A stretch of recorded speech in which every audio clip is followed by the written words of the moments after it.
გამარჯობა ჩვენო ძვირფასო YouTube მაყურებლებო. თქვენ უყურებთ ქართულ ამბებს და მე ლაშა გურგენიძე ვარ. ვფიქრობ რომ ძალიან მალე გვეყოლება 10,000 გამომწერი და მეც სიამოვნებით გავათამაშებ ძალიან კარგ საჩუქრებს. ასე რომ მიაქტიურეთ, დაალაიქეთ ვიდეო, დაგვიტოვეთ კომენტარი და დაელოდეთ გათამაშებას.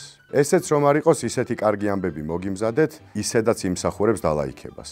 მე ახლა დავისხავ არაჩვეულებრივ ასკანელის ბრენდ Ixos და თემატურად მშვენიერ ამბავსაც მოგიყვებით. თრალი დიპლომატები.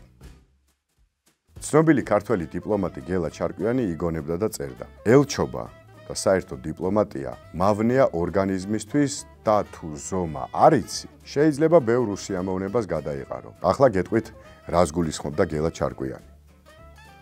მოკლედ, დღე არ გავა მიღებაზე, ან ბანკეტზე არ დაგპატიჟონ. ერთი ცნობილი ფილმის პერსონაჟის არ იყოს, ოჰეს გაუთავებელი ბანკეტები და დროსტარება. ასე იყვნენ დიპლომატებიც. ამ ბანკეტებზე ულევია მსოფლიოს საუკეთესო სასმელი და კაცმა რომ თქვას, არც საჭმელს დაეწუნება რამე. თუ ცდუნებას აყევი, ჭამე და სვი, გალოცდები. მე ლონდონში ზომიერად ვსვამდი, იხსენებდა გელა ჩარკვიანი. თუმცა წონის მატებას ვერაფრით ვერ გადაურჩი. 14 კილოგრამი მოვიმატე. დიპლომატთა წრეებში დღემდე იხსენებენ 60-იან წლებში მოღვაწე ბრიტანეთის საგარეო საქმეთა მინისტრის ამბავს. ერთხელ პერუში ვიზიტისას ჯორჯ ბრაუნი დაესწრო სახელმწიფო დღესასწაულთან დაკავშირებით გამართულ მიღებას. ჩვეულებისამებრ მიღებამდეც ბლომად ალკოჰოლს გეახლათ და ბანკეტზე ხომ საერთოდ არაფერზე არ თქვა უარი. ჯორჯ მოუცებ დაინახა გრძელ წითელ სამოსში გამოწყობილი ფიგურა. მივიდა და საცეკვაო დაპატიჟა. მან კი ცეკვაზე უარი უთხრა და განუმარტა. მაქვს 3 მიზეზი იმისთვის, რომ არ გეცეკვოთ. პირველი ის არის,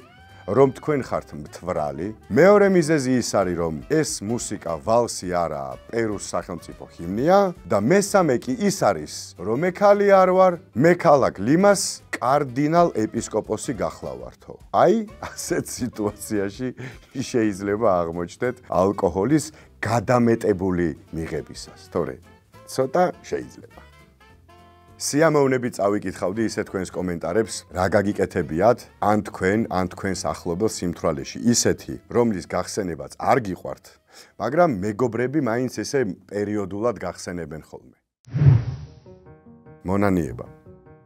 ფილმი მონანიება ალბათ ყველას გაქვთ ნანახი. თენგიზ აბულაძის ეს შედევრი ნამდვილად ქართული კინემატოგრაფის გამორჩეული განძია. უნდა გითხრათ, რომ ფილმის შექმნის ისტორია ნამდვილად კიდევ ცალკე ფილმია. რეჟისორ თენგიზ აბულაძის შემოქმედება რასაკვირველია, უფრო საინტერესოა, ვიდრე ყოფითი ცხოვრება. მან მხოლოდ 7 ფილმი გადაიღო, თუმცა მათში არც ერთი არ ყოფილა შემთხვევითი. ყოველი ფილმი, ყოველი კადრი, ყოველი ნაბიჯი მისი ცხოვრებისა ღრმად იყო გააზრებული. ფილმ ნატვრის ხის გადაღების შემდეგ აბულაძე მძიმე ავტოავარიაში მოყვა. მძღოლი ადგილზე დაიღუპა. რეჟისორი სასწაულებრივად გადარჩა. დიდხანს ფიქრობდა აბულაძე ამ ავტოსაგზაო შემთხვევაზე. ბოლოს მას გაუჩნდა რწმენა, რომ ძალიან მნიშვნელოვანი რამ უნდა შექმნას, რადგან ცოცხალი გადარჩა.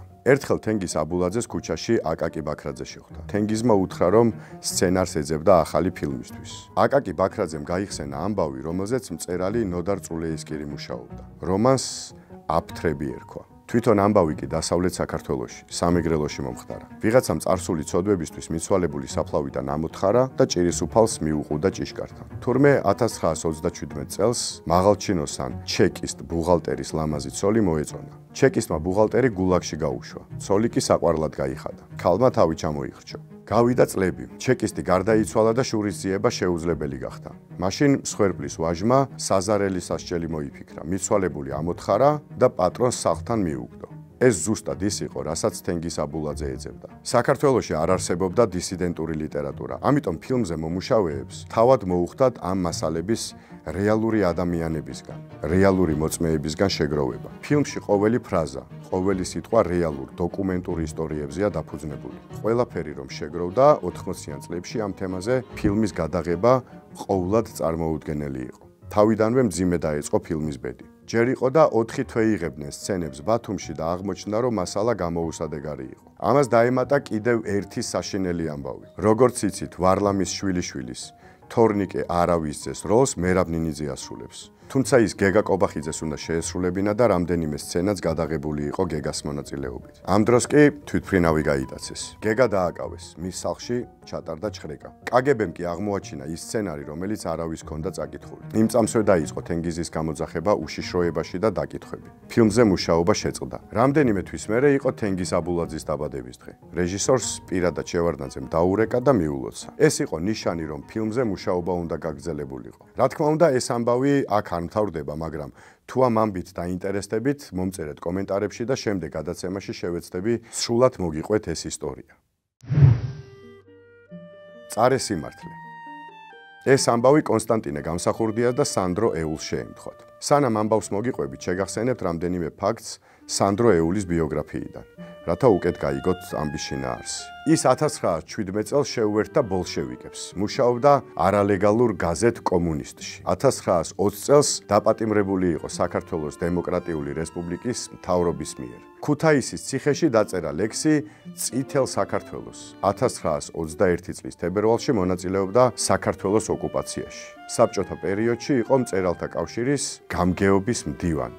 ასევე ჟურნალ ნიანგის რედაქტორი. იყო საქართველოს საჯარო ბიბლიოთეკის დირექტორი. სწორედ ამ უკანასკნელში მუშაობის დროს მოხდა ეს ამბავი. კონსტანტინე გამსახურდია ეროვნული ბიბლიოთეკის ხშირი სტუმარი იყო. დარბაზში ერთსა და იმავე ადგილზე ჯდომაყვარებია. ხშირად იჯდა დირექტორის სანდრო ეულის კაბინეტშიც. ერთხელ როცა კოწია სანდრო ეულის კაბინეტში იყო, შესულა პოეტი იოსებ გრიშაშვილი და დირექტორს რომელიღაცა ჟურნალის თხოვა სახლში წასაღებად. სანდრო ეულმა კი ის ცივი უარით გაისტუმრა. განაწყენებულმა პოეტმა კაბინეტი დატოვა. რატომ უთხარი უარი ასეთ საყვარელ კაცს? ხომ იცი როგორ უყვარს წიგნები? კითხა კონსტანტინემ. რატომ და შეეცდება აღარ დამიბრუნოს? გარდა ამისა არ მიყვარს მისი ლექსები. ის რა პოეზიაა, სადაც ავტორი საქვეყნოდ ყვირის, რომ უყვარს ქალის ფეხის თითების კოცნა.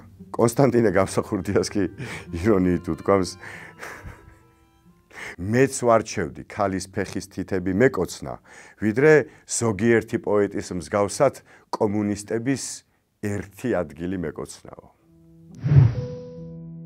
მირზა გელოვანის საფლავი.